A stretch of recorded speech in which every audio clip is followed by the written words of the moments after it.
consulting in general, they leave you with a strategy, 100 pages, and then they leave it up to companies to execute. Strategy paper on its own really doesn't get me to my finish line. I created Change Connect to address that gap. I don't think that AI can replace human-to-human interaction, and we divide them by roles, treating the agents as specific tasks and specific KPI to hit. Today, we're exploring sales transformation, leadership, and how AI is helping SMEs move from strategy to execution. It is not one giant step at a time. It's many small steps. Promise yourself one thing that you're moving the needle on every single day. Culture eats strategy for breakfast.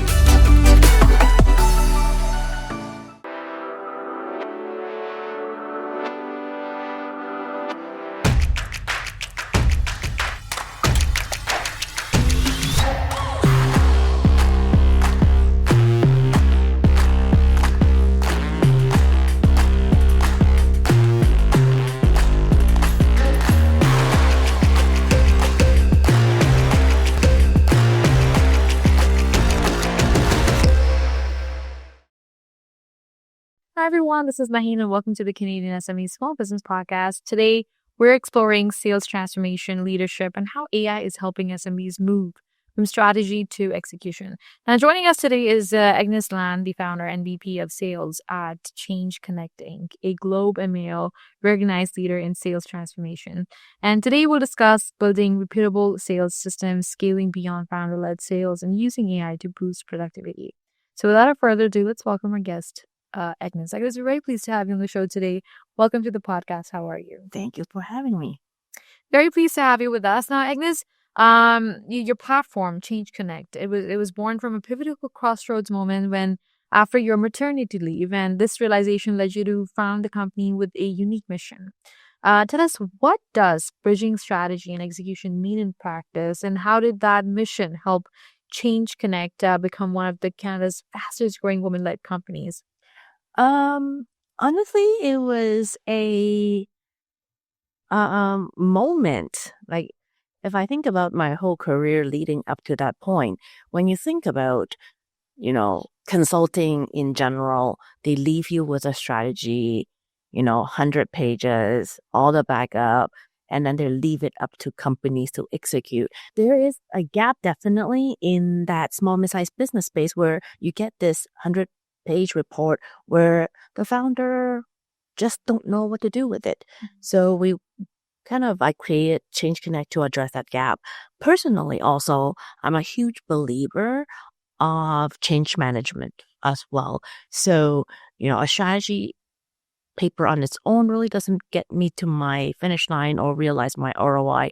So how is it possible to get everyone rowing the same direction so that the ROI is realized? So that's kind of what and how we build Change Connect in that mirror image on how to resolve a problem that's really the crust of why small mid-sized businesses get stuck and can grow beyond a certain size. So we want to address that problem. That is a very powerful and a relatable origin story, Agnes, and it shows that bridging strategy and execution is quite the essential step that turns ideas into scalable businesses. Now let's explore a critical constraint for all growing companies, which is scaling sales beyond the founder. And there's many small businesses out there. They really struggle to scale sales beyond the founder, hitting a ceiling because the process is too personalized and it's non-repeatable. Tell us, what's the first key step for founders to move beyond founder-led sales, and how do your sales enablement and training programs help teams drive measurable growth? Absolutely.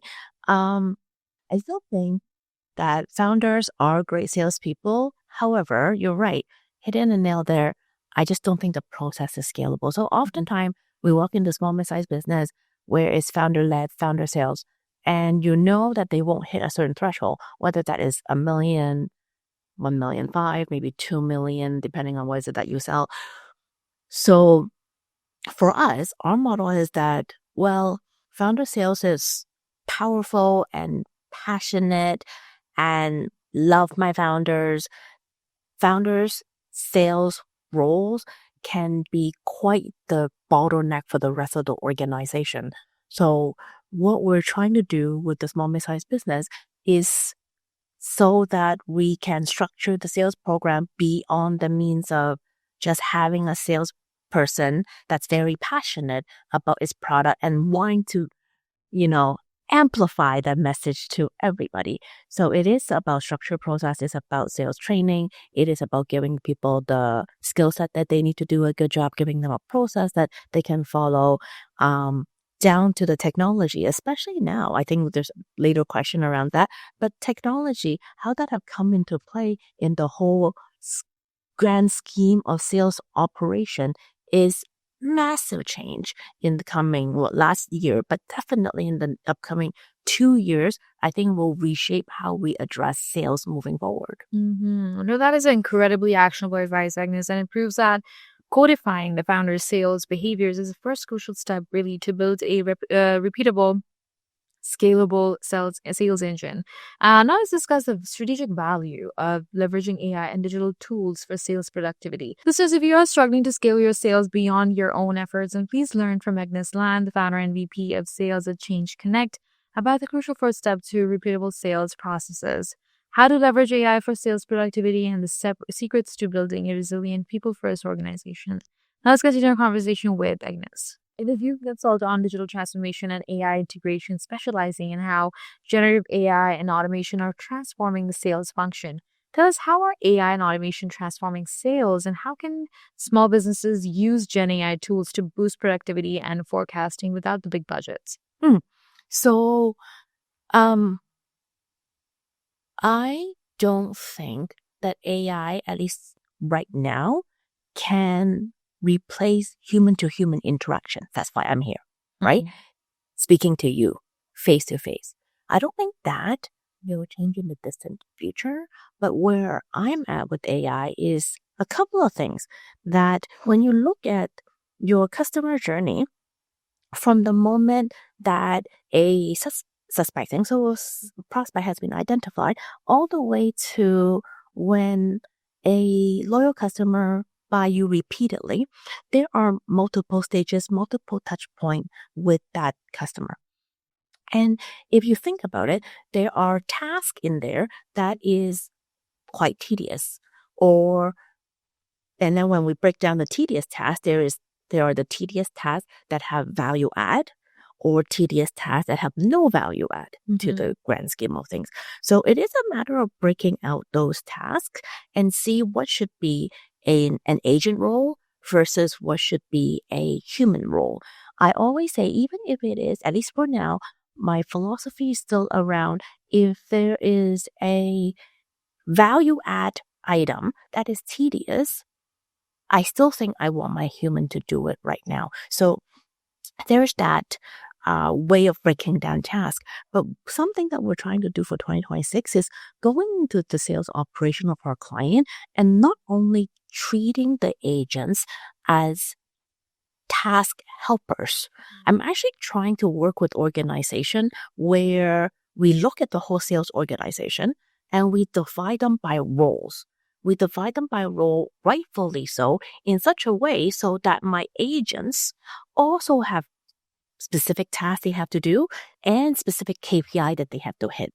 And really redesigning the sales org in a way that allows us to have a agent present and the human counterpart present, so that they work cohesively together in a sales environment, everyone with key KPIs that they have to hit. So really orchestrating the resources available in sales to hit the right metrics. The idea is still around, I want to bring value add meaningful work in front of my client. So the back end of how to use agent becomes a process efficient way of doing it. That's all. Right. And that is such a practical perspective, Agnes, and it highlights how AI empowers individual reps and makes advanced sales productivity tools accessible to SMEs. We'll take a quick break here. Please don't go anywhere, because when we're back, we'll shift from tools and technology to the people and leadership that make growth sustainable. Hey, you think you know UPS? Yeah, that's us. Everybody knows that. You know what you didn't know? This. Okay, try to keep up. Ocean, us. Ground, rail, air, so us. Guess who? Us. Customs cleared, borders cleared, done. Us. Still with me? Wait for it. Boom. Us. Intelligent, automated, fulfillment. Us. Yep. Healthcare too. Digital your thing? Yeah.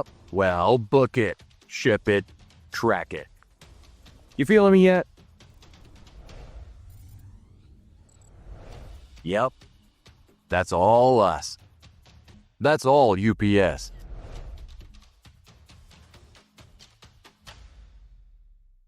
Welcome back, everyone. Let's jump into how strong leadership and a people-first approach help businesses scale with confidence. Now let's take a look at the importance of building a resilient people-first organization, especially through such strong management. Agnes, you believe that people and culture, they fuel long-term success, and you focus on leadership development and management training. Tell us, why is empowering middle managers essential for scaling small businesses, and how does a people-first approach build resilience in uncertain times? Absolutely. Great question there. Remember earlier in the conversation when we think about strategy to execution, we're missing the translation on, what does a founder think is the right direction and how to get there. Oftentimes you require extra effort. It's not like I have worked with some brilliant founder where they aren't able to translate that into the right day-to-day operation. And I find as your organization grow bigger and bigger, it will get out of hand if you don't have that middle layer, because they are my translators, right? They are my translator in a way that allows the day-to-day operation run as smoothly as possible to the image and the vision that the founder and the CEO have sort of dictated. So if I have vision, but I don't have translators, it still won't work. So hiring and developing middle manager or senior leaders becomes so important for a small mid-sized business. And I think it's a step that oftentimes my founders don't like. They always have, yeah, it's easy to hire a worker bee because you need that worker bee where it work. So they'll hire like a ton of worker bee before they even think about hiring a manager to help them out. And there is something fundamentally troubling with that, just because in order for the people, right, your staff to do well, they need guidance, they need attention, they need instruction, they need direction, they need to know that day-to-day operation, how is it get done, and that doesn't come on its own. Like, that is through the direction of that senior leadership group, middle management group, things like that. That is an important strategic focus, Agnes, and it demonstrates that scaling sustainably, it depends on empowering middle managers and really building a resilient people-first culture. Finally, let's discuss your vision for Change Connect and the broader SME landscape. Agnes, Change Connect's mission is simple, which is to leave every business better than we found it. And you've set a goal to help 5,000 companies really achieve this mission. Tell us, what trends will shape the SME landscape ahead, and how will Change Connect evolve through programs like grant concierge services to help 5,000 companies scale? So on top of our general sales consultancy practice, we've also opened a grant concierge practice as well. Because as we work with the client on strategy, we found that finding money to help them execute the strategy come hand in hand. So we started this grant concierge service about, I would say, a few years ago to help small mid-sized businesses identify these opportunities available. So our vision is simple. We want to have 5,000 companies. So far, I think we're hitting at about 1,700. We have another 5 years to go to hit the other, which I think is very reasonable. But ever since we've created that vision, of where we want to, or mission of what was it that we want to do, we've been a lot more focused, because when you have that, you work backwards, you realize it isn't just about revenue. It is about helping as many companies as possible. So we've actually reshaped some of our program.